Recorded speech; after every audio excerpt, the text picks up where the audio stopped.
Look, man, I can't hardly get these boys to work for nothing. Look at Blake over there on his phone. Look at him. The press never stops, son. That's disrespectful. I worked in the office all day yesterday. It's disrespectful. Spent a little bit of time with the family, got them to sleep, worked all night, didn't get no rest, got up and PT'd. And look, I just sent in the dang message here. No, you got to sleep in this morning. Who are you messaging? My brother, David Vahe or Vahe, I'm not sure how you say his name. He made the shirts for us. Yeah, I was gonna talk about him on the podcast here in just a minute. I like him. I like the fire out of him. He came for the money. Yeah. That's what he kept telling me. I'm gonna tell you what. He contributed a tremendous amount above and beyond what we could have ever imagined. Yeah. Dude, not only in who he was, being there, just being himself. Oh, he's freaking awesome. But all that he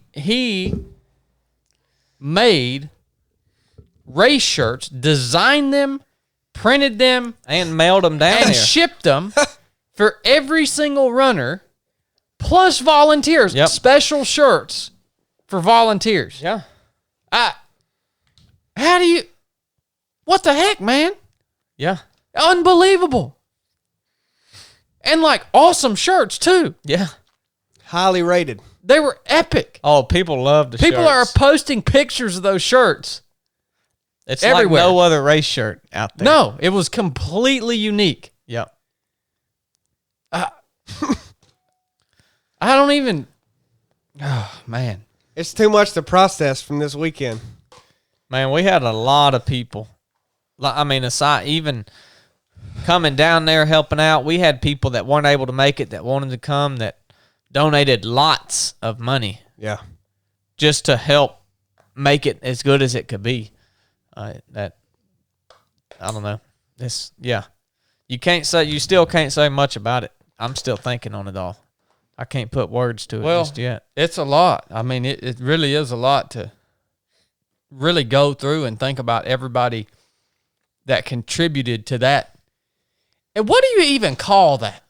It wasn't a race. It was a race, but it was like something different than a race. Well, who was it? Was it Teddy that made the post about races versus reunions?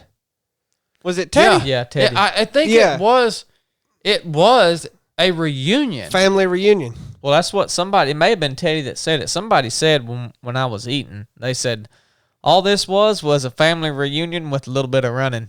Yeah. Yeah. I mean, that's what it was. I think that's a good way to call it. It was, dude, it was just so, there were so many components of it that made it so unique.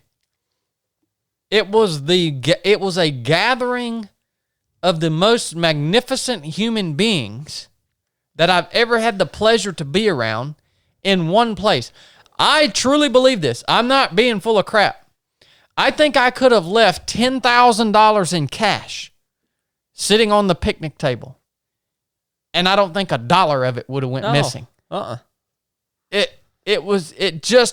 You could feel the presence of the Holy Spirit. You could feel just that goodness and that wholesomeness. It rocked me, man. We did Resurrected Sunday night. I couldn't even talk. I still didn't even know what to even think about anything. Yeah. It changed me, man. Yeah. Even down to the detail of people. Just as small as this is, it's a big thing of even the trash. We swept the park. I think I picked up like 3 little corners of something where it had came off a wrapper or something. And you guys swept the trail, but I mean. Yeah, nothing. Just down to that much integrity, and we call it sometimes attention to detail, but it really boils down to integrity. They could have dropped that trash. There's 200 people out there, and nobody had known it was them. Yeah. Well, why'd we even decide to do this? What? This race anyways. What are you doing sitting there with that gun? Oh, I was going to tell people about my new gun here in a little while. You just going to sit there and hold it? Well, yeah, I like it. I've wanted this rifle That's right how you here. break them in. You pet them for a little while. Wipe your darn sweaty palms all over. I have wanted this rifle right here for probably 4 or 5 months. When I first saw them. You want both of them? No, that's Blake's. Oh yeah. He missed that. So. What do you?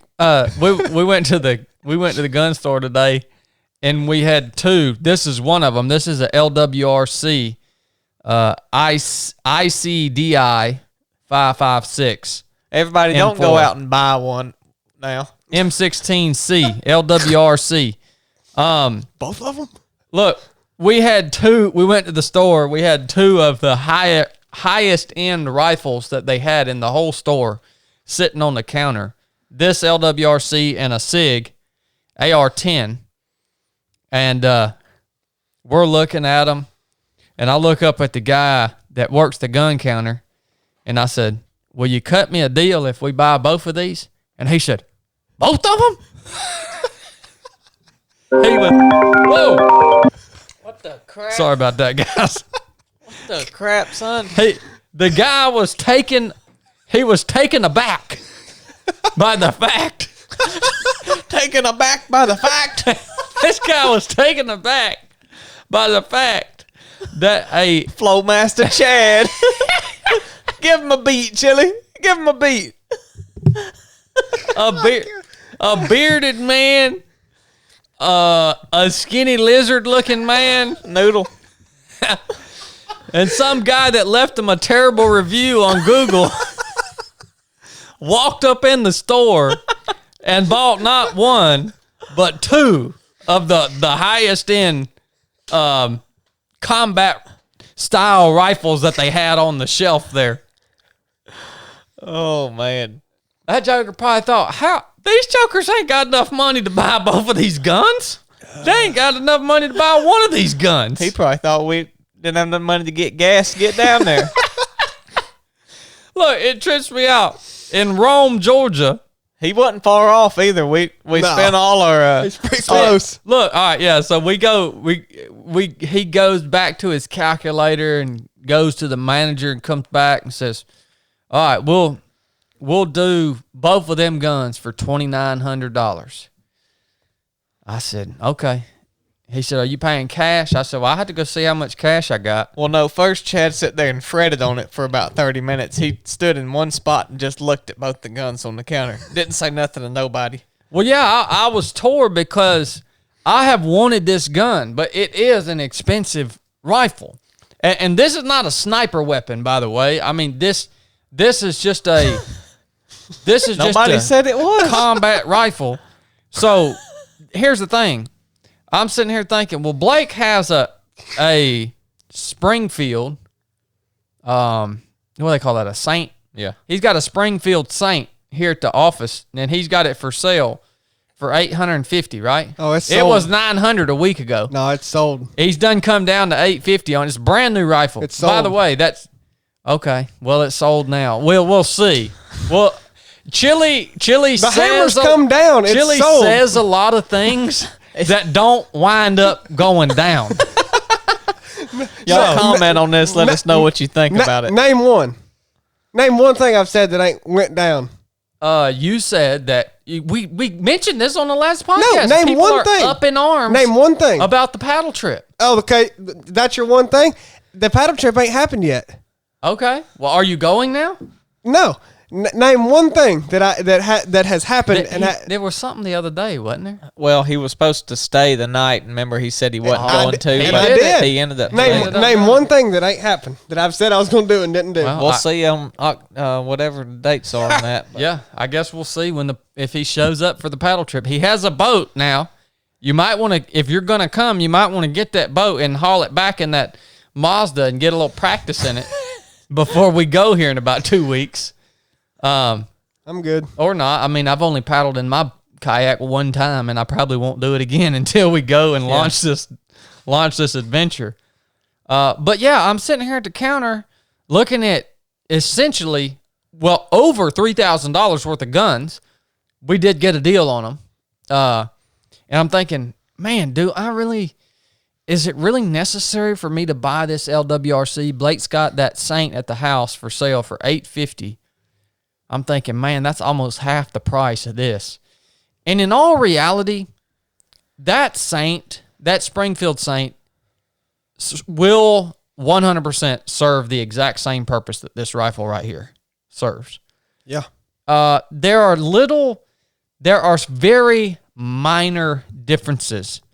When you look at the M4 or the AR-15 platform, there are low and high end weapons. The low end being the Bushmasters, the PSAs, Palmetto State Armories, the Anderson.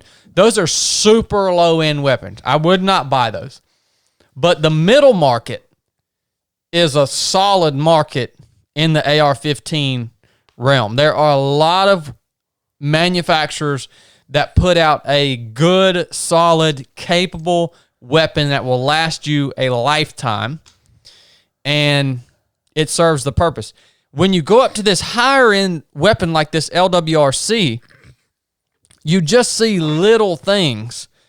One thing I always look for, all right, is I always look to see if that castle nut's been staked. And this one has. I guess he didn't look before now. No, I looked at it earlier. I looked at it earlier. This is just a different castle nut that comes on most of these weapons. This is a different castle nut. He just now figured that out. The gas key, too, on the gas key on the top of the bolt. Yep. A lot of those aren't staked. Yep. So I look for that. Obviously, the buttstock, it's going to be upgraded. Some of them have some storage and sling point attachments. The furniture, basically, the buttstock, the grip, the rail. This LWRC has an ambidextrous safety selector, ambidextrous bolt release, and mag release. And mag release. Sure as heck does. It's probably got a little better trigger in it, and it's got this fluted corkscrew type barrel thing going on here just to save weight. So when you go from the mid-range in the AR-15 market to the higher end gun, you're not increasing your capability or really your accuracy. Now, when you go from the low end to the mid-range, when you go from an Anderson to a Colt, you are increasing significantly the accuracy, durability, and dependability of the weapon. Well, I'd say you're still increasing that going to that gun. It's just marginal. Like, your accuracy is going to be better. You think so? Yeah. I mean, it will be marginally better. You probably won't notice as big a difference, especially until you get out a few hundred yards. But, yeah, I think you'll notice a difference. Yeah. So up until I got this weapon, kind of my primary weapon that I would have grabbed would have been my Colt M4. But so yeah, that's why I was sitting there pondering over it for 30 minutes. I was like, do I really need to make this jump and go to this weapon right here? While you got one at the house for nearly half price that, in my opinion, is just as capable, just it doesn't have all the little furniture and little minor details. I mean, I looked at that Saint. It's got all the staking in place. The trigger's nice on it. There are no, bad machine marks on the. It's a very nice gun. Yeah, I'd say it's the upper mid range of an AR-15 platform.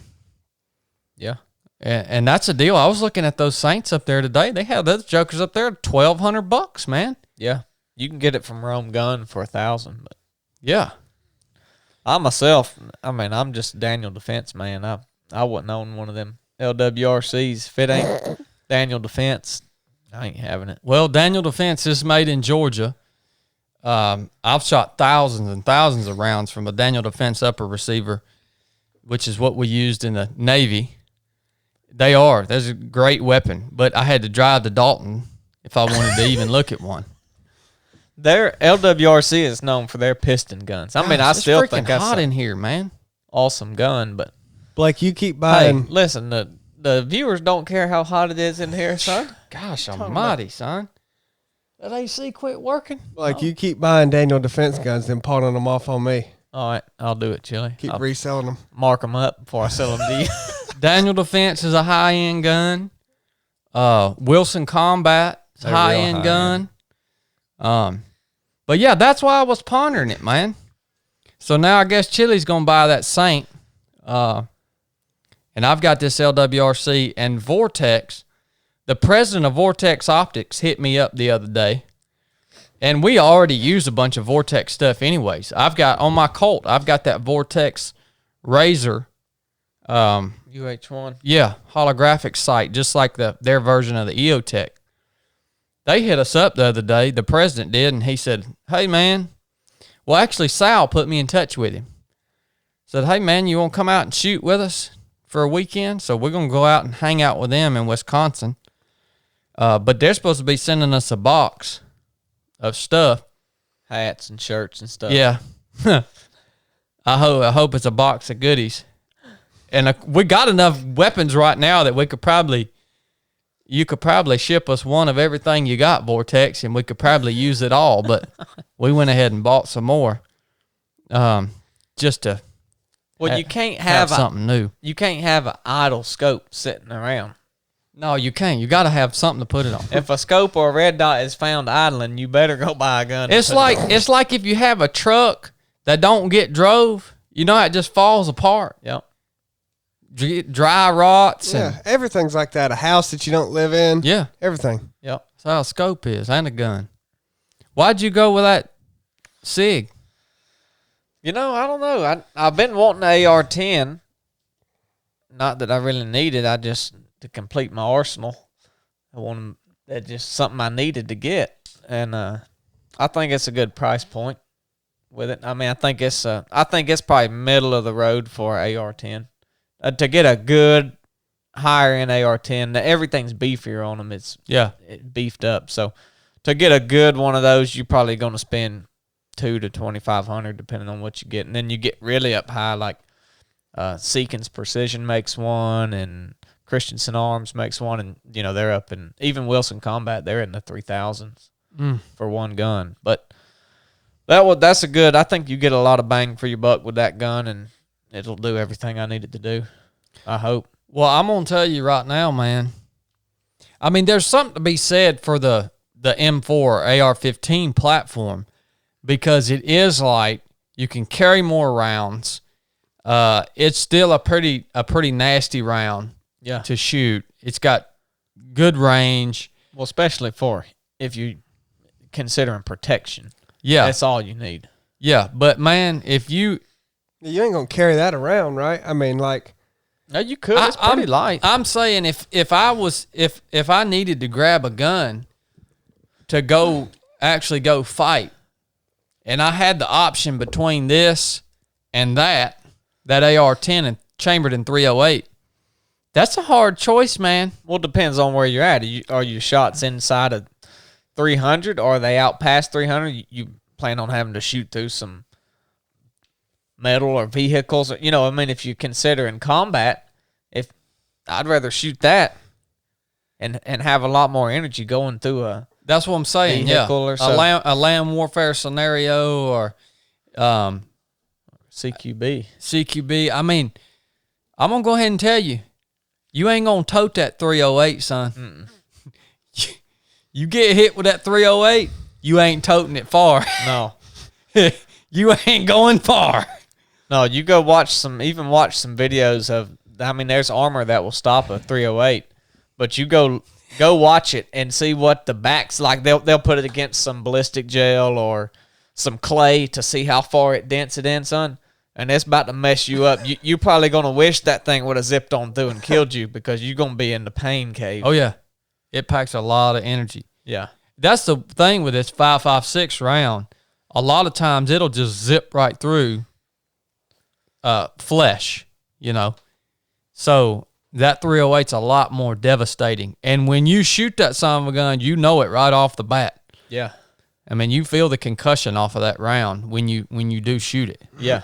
Well, I mean, you look at really the velocity of something when you're looking at ballistics and how fast it's going and how much energy it's carrying. It's not the size of the bullet or nothing like that. I mean, that contributes, but essentially it's the speed of it and how many grains you got hitting. Meters per second. Feet per second. Yeah. We just getting chili. A metric. We just getting chili trained up. That's velocity. He did his entry level long range shooting course the other day. By long range, I mean like 200 yards. That's about all we can get out here in these woods unless we start cutting lanes out with a bulldozer. You all right, Chili? Tired. Yeah. No, that's I think we got a couple good ones. Yeah. Well, yeah, the race. Dude. I said, why do we even want to do this race? I've been wanting to put on a race for about a year now, hadn't I, Blake? I mean, just talked about it. Yeah, I mean, we've talked about it even longer than that. Even since we first started 307, we talked about doing something like that. Wasn't it funny how, we were talking about maybe doing it and maybe we're going to do them in the future and everything else. And like, out of all the crazy stuff that we've get to do, it's like, that was such a special day. And it was just a little old race, I mean, something about it, I don't know. It was really cool. How I don't guess I expected it to be as powerful as some of the other things that we do or get to go do, and it was like one of the most impactful things that I've been a part of. Well, pretty cool. Things around 3 of 7 generally don't happen until Chad's ready for them to happen when he puts his energy into it. But I will say that I think it's some kind of gift or something that you have of knowing the right time for something to start. Because we could have done that a year ago, but it wouldn't have been the same thing as it would have been today. There wouldn't have been as many, not that the amount of people that come out matter, but the amount of good people that come out matter. And we just didn't have it back then like we've got it now. I mean, if it was up to me, when an idea comes up, I'm like, yeah, let's go do it. Mm-hmm. But, I mean, you're good at, just like we were talking on the last podcast about, I don't know what order these will come out in, but we just recorded one, and we were talking about packing out the arena, doing speaking stuff, and, like, yeah, your flesh wants to do it now. Like, we all want to do it now. But we know, or you know, and I think I agree deep down, it's best. We've seen it happen enough. We know, like, we know it's coming. It's not quite time. We just need to wait and be patient, and when the right time comes, it comes. So I've experienced this multiple times now, Blake. It is very strange. We have so many grand ideas, but I get to a point where it's like something clicks in my head. And when that switch gets flipped, it just happens. Yeah. And like you said, I just pour my energy into it, but there are so many other things. There are so many things that we can pursue. It's weird how that happens. That's man. funny. I'm the same way. Like with things that I want. Man, you are just alike, Chili. That's why you're my freaking sidekick. You're Chad's doppelganger. Yeah, you're my freaking sidekick, dude. Well, I mean, no, things that I did. The way you just said that, I've been waiting on certain things that I want to happen to like. I view it in my head. Literally, a flip turns from off to on. A switch turns from off to on. You can call a switch a flip. Will you switch that flip? That's what I'm calling it now. It really is. And it's like when I try to make it, when I try to go switch the flip, it won't do it. But then it just happens, like without me even doing it. Ain't that weird, man? Yeah, I don't know. I don't understand that. Because I'm anticipating it happening, but I can't make it happen. Well, that's interesting. I mean, I don't want to. I hate to I don't want to over spiritualize things, but that really just to me is the Holy Spirit. Yeah, and you being in tune with Jesus and knowing that this is coming. It's just not time, and that switch that flips is saying, all right, now it's time. And a lot of that's getting out of the way. Yeah, that's right. Like, we got to get out of the way. Yeah, because, I mean, like I said, we wanted to and could have done this a year ago, 2 years ago.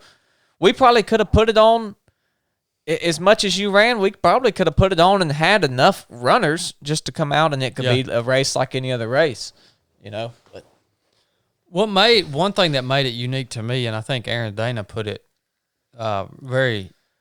he identified it at an aid station, but I was thinking the same thing. Man, between me and Chili, we've probably run over 100 races. And if you add Blake in the equation, we've ran about 102. yeah. So we got about 100. Don't leave me out of this, son. We got about 102 races under our belts amongst us here, ultra marathons. And I don't know if that's the freaking exact number. I don't know, but I'm guesstimating. All right? And when you go to a race, it's always just about the race. And, like, there's always a race director, but, like, you see them at the end and you shake their hand and you're like, thanks for putting on an awesome race. And they're like, oh, yeah. There's never it's never felt like the race director really had any emotional investment into the people that were there running the race. And then I think that's what made the 307 Project 50K so beautiful. Is it's because, like, 98% of the people there felt like they had some ownership of or actually, they didn't just feel like it. They have some ownership over the community. Yep. Like, they had some ownership over this event. Yep. And whether they were runners or volunteers or race directors, we all felt the same way. Yep. And that was just created this really completely unique environment. Yeah. I mean, it really was like a family, a blood family that just came together, and everybody knew each other, everybody worked well, ran well together, hung out well together. That's the only way.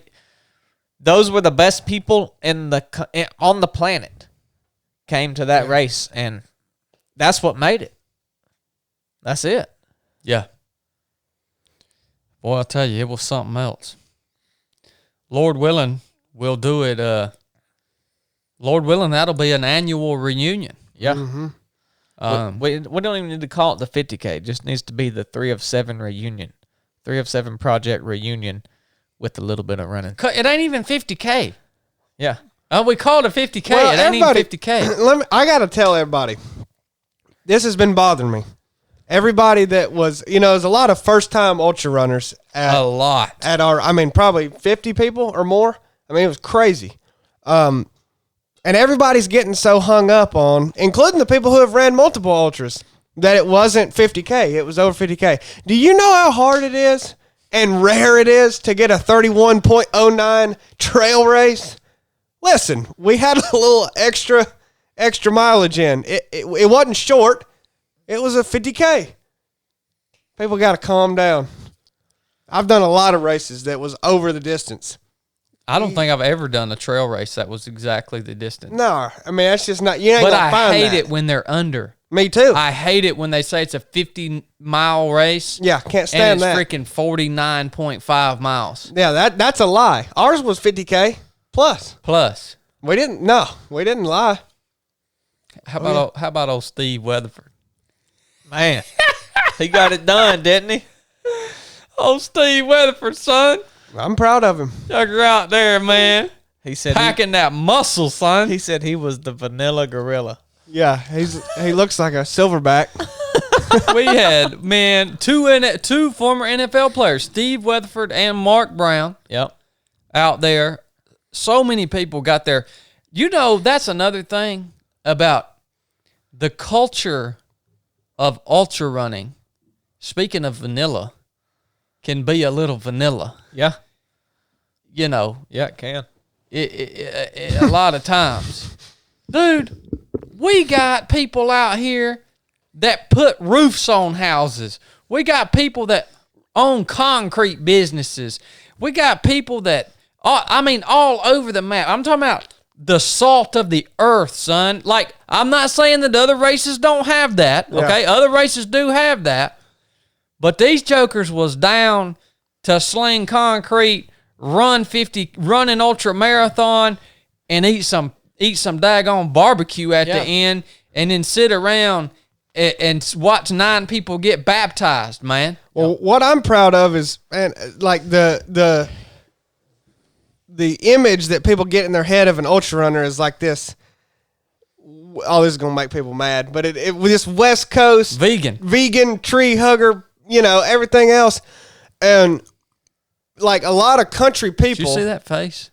I don't know what's going on with that. Y'all need to watch this on YouTube. I got gum in my mouth. A lot of country people, man, they don't run, and they think, like 5 years ago, when I was in high school, and before that, everybody thinks you're crazy if you run, and they're not into ultra running, and they don't want a part of it, and they think everybody's weird, and I think I'm proud of it, man. I think we're playing a small part in bringing ultra running to country people. Our people. And like it's really cool to see the shift. I mean, ultra running's been in the Southeast for a long time and everything, but I think it's changing now. Bringing it back and also bringing it to the body of Christ. Man. Yeah, well, yeah, that too. I think we got a world record. Most people baptized at an ultra? Yeah. That's another world record we got. On September 11th. On September 11th at 1700. We actually set a lot of world records. Yeah. Y'all probably know a bunch of people out there that have written books and tout the fact that they have a lot of world records. Okay? There's a lot of them out there, right? I'm about sick of it. They tout the fact that they're 5-time world record holders. Look into what their world records are actually, okay? Fastest time to tie your shoe while chewing gum. Listen, check into anything anybody tells you about themselves and make sure anything they say is true. I think we got some world records, man. We need to call Guinness. Yeah. Yeah. We're not only level 1,000 motivational speakers. we're 100-time world record holders. In one day. Level 1,000, son. Oh, man. I got to change my Instagram bio. Yeah, you've been missing out on that for a while. You'd get a few more followers if you did that. Dude. Oh, man. I forgot what I was going to say now. You got me sidetracked, man. Well, you were talking about Steve and Mark being there. That brings me to the point, like, there was NFL players, concrete workers. Yeah, I mean, you were saying that. Yeah. It's great, There is no division in 3 of 7 project. No. That's right. We were all one body, but there was multiple colors, multiple backgrounds, multiple religions, professions, religions. We had Karthik there, man. Yeah. Oh, Karthik, I seen him back there, man. We was baptizing all them people. Karthik's my boy, by the way. All right? Karthik is from India. Beautiful human. Great athlete. Whoa. Good gosh. Good gosh almighty. What the crap? What the world? Our microphone like went down my throat. Hey, if you listen to this, go watch the YouTube channel at 3315 or something. Chad just like the got slapped squirrely. Untie my shoes after that. Good gosh. Good gosh almighty, man. Son. Look, man. Poor Karthik. We had Karthik out there. Look, Karthik. Screw you guys. Karthik's from India. And, I mean, we're out here baptizing people after this race. And I see Karthik back there in the back. And I kept seeing him go. He was like, what in the world is this? What is going on here? Well, when it was done, we was walking back up there, and he told me, he said, I've never been to anything like this. I love him, he man. He did good out there on the run, man. Yeah. He's a good athlete. He's a really good guy. Is. That was not long after 290, 292. He just did that. Yeah. Yeah. There's a couple people that had just done it. Karthik, man. But all these divisions we put on ourselves, it's nice to come into a community and a place, an environment where there is no division. Like, I truly did not hear anybody else and never felt like, well, that person's vaccinated and that one's not. That one's black, that one's white. I don't that one's care about that crap, man. From here or from there. It really was. That was a perfect picture. I mean, I didn't even realize it then because I didn't think about it. But now that we talk about it, it never crossed my mind. Sometimes you'll get in an environment, even me, and you can feel the diversity and the division, not diversity, the division that people have put on themselves because of the environment it's in. Whether you feel that way, agree with that or not, you go somewhere and you can tell by how people are acting that they have chose to divide themselves. And now that I think back on it, it was really cool to be in an environment with so much potential for division to be there, and there wasn't any. It was a picture of what the church should look like. Yeah. It is the church. Yeah. It was just all around. Yeah. Just from the activity to the fellowship to the food to the baptisms it was just a total picture. And people hung around. Kyle, he finished with 4 hours and 20 minutes. He hung around for about an hour, left and cleaned up, and came back. And so did Darren. Yeah. So if people were local, they went and cleaned up, came back. If they didn't, they just sat around for 4 or 5 hours. Yeah. Just waiting. You go to any other.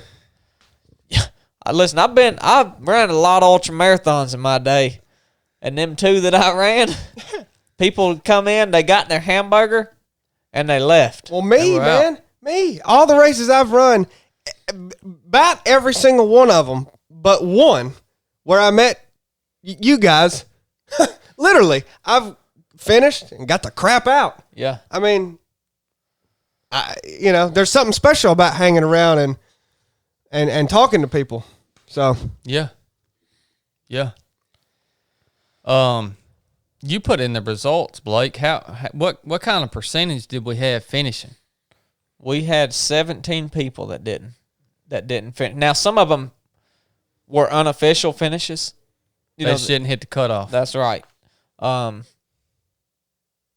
yeah, 17. Okay, we only had to pull 2 off course. Yep. And I was talking to Jim today, and Jim said, next year, I want to be there to be, if we got people out on course way past the cutoff, Jim was like, I want to be there to be with them. Yep. And make sure they're safe until they finish. And he's the one to do it. Yeah, and Jim's the one to do it. Yeah, what's he? Heart doctor, right? Yeah, heart surgeon. Heart surgeon. Oh, yeah. So I thought that was a good idea, too. Yeah. Yeah, but we were talking about the need for that role kind of. That's cool that somebody wants to do it. I want everybody where they want to be. Lord knows you didn't want to do it. No, actually, I did. Did I tell you? He fought that, didn't he? He got slammed mad at me. And then screwed the whole plan up. And I don't even know, still don't know to this day what happened. He was squirrely. No. Let me walk you through that. This is important. I was worried about it because I wanted to be there at 8 hours and to watch all the last people that made it in before the cutoff and then see the baptisms and everything else. So about 3:30, cutoff is at 4 o'clock. When Chad tells me I'm going to have to sweep the course, I'm like, well, crap, Chad, how am I going to do both? Because I actually didn't mind doing that at all. I minded missing out on that. And so it really bothered me, and I was like, okay, how can I do both and all this and trying to figure it out? Well, I ended up going to sweep the course, and that ended up being like one of the coolest moments of the entire day for me because I got to encourage the people that were still out there racing, even though it was already past the cutoff. Yeah. And literally got to hang out with some of the coolest people there at the race that other people had forgotten about. Yeah. I mean, not intentionally, but it just the way it was. The show must go on. Right. And it was just awesome.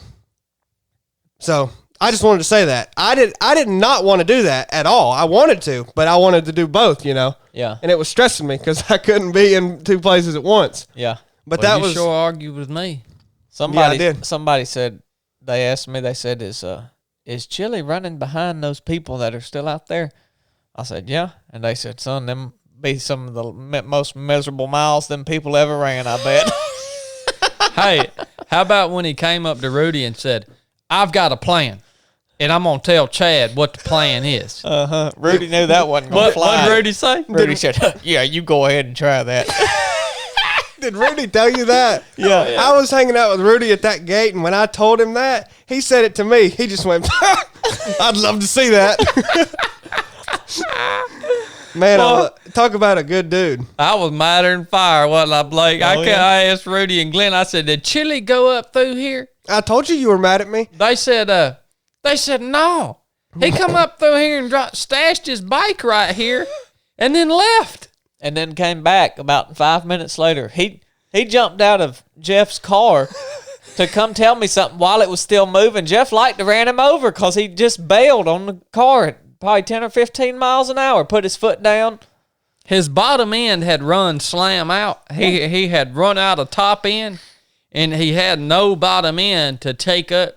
So he was short-circuiting. Well, Listen, have I'm you ever sorry. been going real fast on your bike and think you're in a lower gear and you're not, and you start pedaling and the pedals just go real fast, your feet come off? That's what Chili, he was moving real fast and he tried to go a little faster and he couldn't get that bottom end. His feet come off the pedals. Listen, He short-circuited. Chad was like, Chili's mad at me. No, he got mad at me because I did. Admittedly, I screwed all that up. But it was because I was trying to be in two places at once, which you shouldn't try to do because you can't do it. But I was stressed, man. I was being pulled. I called Chili. I said, Chili, I need you to come out here and sweep this course. I went, ugh. And he said, well, I want to be here until 4 o'clock. And I said, well, all right then. And then I got to talking to Blake, and I said, well, we need to pull all the volunteers off course. They've been out here for 8 hours. So then I called Chili back, 3:30. I said, Chili, you need to go out and sweep the course now. And he said, well, all right then. Well, give me just a few minutes. I said, no, you need to do it now. And it ended up not getting out there till after 4 o'clock anyway. He did that on purpose. That's insubordination is what it is. No. That's exactly what it is. I said, give me a few minutes so my dad could drive me out there. And then he did. And then I ended up coming back because I forgot the bike. And then I had to stash the bike. And then that's when I saw you and about fell out of the car. Well, Jeff told me, he said, Chili told me, you know what? Screw Chad. I'm not going to get out here till after 4. Let's ride me around till after 4, Jeff, and I'll start this when I want to start it. Definitely didn't say that. Son of a gun, man. Oh, yeah, that's disobeying a direct order, I think's what it was. He liked to disobey one this morning at Team PT, didn't he? He was giving us fits last night. We started Team PT this morning. We had a lot to do today, and we just had Amy call in on the podcast. You guys will hear that episode on Sunday. Amy is the lady that I mentioned in my latest post on Instagram that is battling against cancer, and she's now come to a crossroads, or at least received a letter saying that if she doesn't get vaccinated, it's going to affect her ability to receive treatment. And her doctor, by the way, has advised her not to get vaccinated while she's battling cancer. So her oncologist. Anyways, you guys will hear that on Sunday. But yeah, we had to start Team PT this morning at 7:30, and that like to just killed old Chili. Oh, gosh. He ain't done nothing but whine about having to be down there. We got something going on Thursday, and, well, I might just drive down there because I just hadn't been getting no sleep about nothing.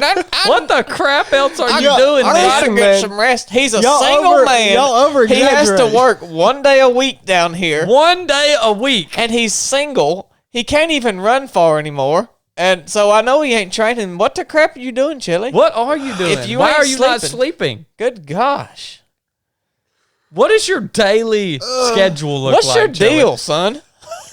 Really, man, what does your daily schedule look like? First of all, y'all over-exaggerate everything. You ain't done nothing but gripe about having to be down here early. I can't come no earlier than 8 o'clock. Shut up, Blake. Before when we first hired him, he was fine. He'd have been down here at 6. Now we'll see as it goes still on. Will. He's gonna push the darn team beat. Like, let me come at 9. I just hadn't quite getting enough sleep over here. What are you doing? Y'all want me to answer? Yeah. Okay. Y'all over exaggerate everything. Well, I didn't whine about nothing. I would be down here at 6. You could tell me to just lick the floor and I'd probably dang do it. But I thought y'all were messing with me about 7:30. I was like, why in the crap we got to do at 7:30? I didn't complain. I just said, how about 8? And you said 7:30. I said, well, I'll meet at your house at 7:45 and we'll drive over. You kept arguing. Arguing. You're like a darn kid. Blakely obeys orders better than you do. He's a free thinker, ain't he, Blake? Well, nobody really can believe Chili anymore after he's lied on record. Okay. I'm about sick of this. Go read the YouTube comments on that episode. Yeah, golly, people, man. They are tearing him up. They son. should, rightfully so. They'll shred you, won't they? Rightfully they are, so. Dude. Somebody tore him up on the iTunes review. Man, Did they? Those are some hateful people. I wish I could. I might be able to find this. Don't you know that part about our creed, Chili, where our word is our bond? You had bonded to something.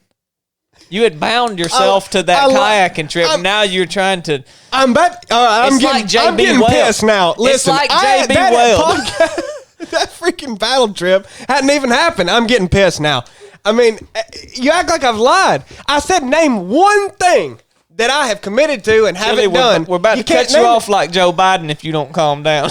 You They did cut Joe Biden off in the middle of his address today. I love how I ask you to name one thing that I've committed to and haven't done, and you can't do it. You can't do it. Well, you keep bringing up the paddle trip. Paddle trip ain't happened yet. But you have already said you weren't going to go. Now we know we can't believe that because we can't really believe you. But so we don't know.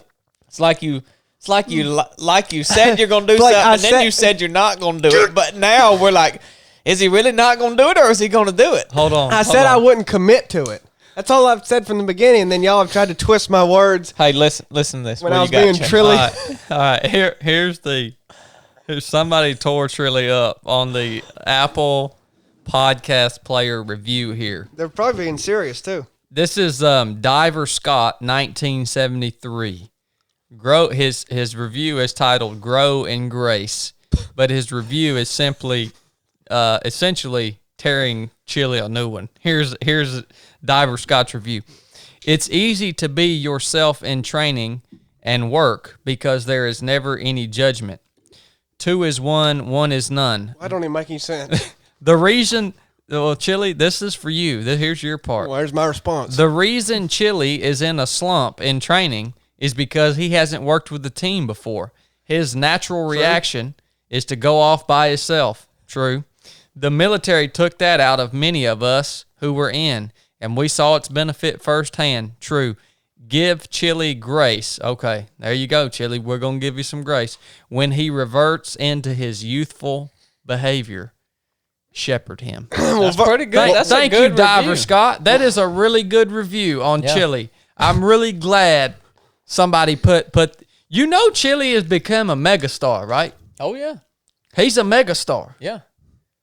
Well, first of all, Scott, thank you for your service. And second of all, I'm in a slump.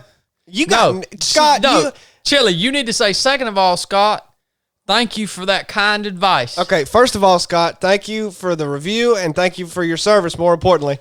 Second of all, Scott, why I'm in a slump in training, man, is yet true. I have never worked with a team before. Very true. Is your reaction to go off by yourself? True. Second of all, but what I'm saying, Scott, you don't know what the crap I've done, man. I'm in a slump in training for a lot of reasons. Trust me. So, I mean, that ain't good. I mean, it's a lot of problems that I've had. So there's a lot that goes into it. But we'll give you grace. You're reverting back to your youthful ways again here. But I'm going to give how you am grace. I reverting back into it right now? I'm answering Scott's review. You're reverting into your youthful behavior right now, man. What am I doing right now? Getting up in arms, not taking ownership of your bad habits. I just did. It's No, you took ownership with a caveat. Anytime you say no, I didn't. thank you, but There wasn't a caveat. the but is the caveat. There wasn't a caveat. I said thank you for your service. Thank you for the review. I agree with what you said.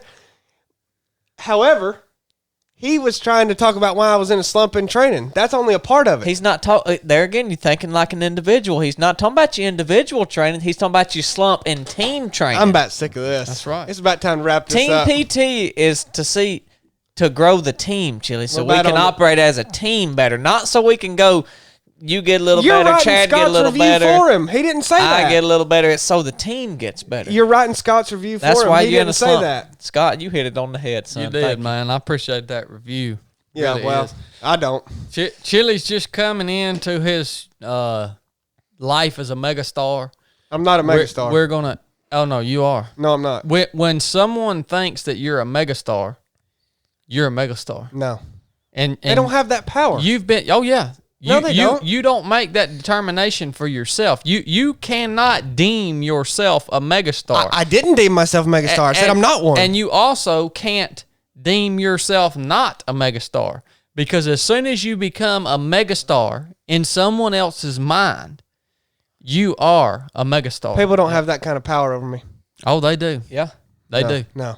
And so one of our good friends, Jesse Itzler, has deemed Chili a megastar. Yep. Sorry, Jesse. And that's it. You can't go back from that. You can't undeem it. It's been deemed.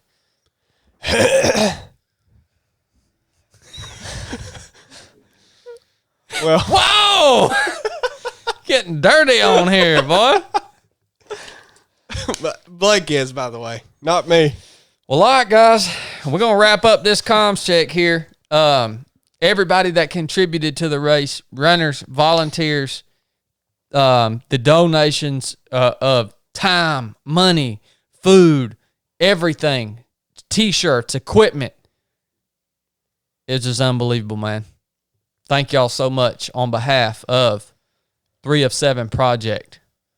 We love you guys. Enough said.